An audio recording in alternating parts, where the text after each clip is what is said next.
আচ্ছা, এখন আপনাদের প্রতি আমাদের একটা অনুরোধ থাকবে, সেটা হচ্ছে ভলান্টিয়ার যারা শুধু এই যে ধরেন আসা এবং যাওয়ার সময়, এটা তো একটা 40 জন হয়, আপনি 40 জনের মধ্যে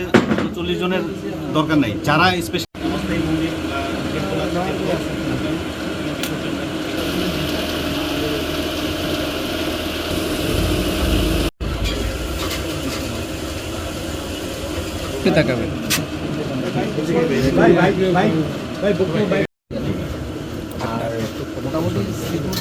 দুর্গাপূজা চলাকালীন সময়ে বাংলাদেশ নৌবাহিনী, বাংলাদেশ সেনাবাহিনী এবং অন্যান্য আইন শৃঙ্খলা রক্ষাকারী বাহিনীর সাথে 24/7 তাদের দায়িত্ব পালন করছে, টহল দিচ্ছে।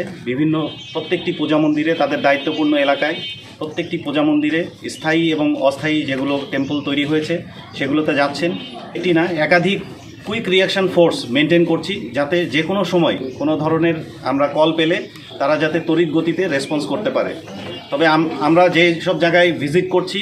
এবং পূজা উদযাপন কমিটির সদস্যদের সাথে কথা বলছি, সভাপতি সহসভাপতি এদের সাথে কথা বলছি, তারা প্রত্যেকেই বাংলাদেশ নৌবাহিনী সহ অন্যান্য আইন শৃঙ্খলা রক্ষাকারী বাহিনী যেভাবে দায়িত্ব পালন করছেন তাতে সন্তুষ্টি প্রকাশ করেছেন। আমরা পূজা বিসর্জন হওয়ার প্রতিমা বিসর্জন হওয়ার পরেও আমরা পরবর্তী আরও 2 দিন এই সার্বিক নিরাপত্তা বিষয়টি মনিটর করব এবং আমরা মাঠে অ্যাক্টিভ থাকব। এটা হয়তো কোনো কারণে মিস হয়ে গেছে, একই জায়গায় আছে তো এটা ইমিডিয়েট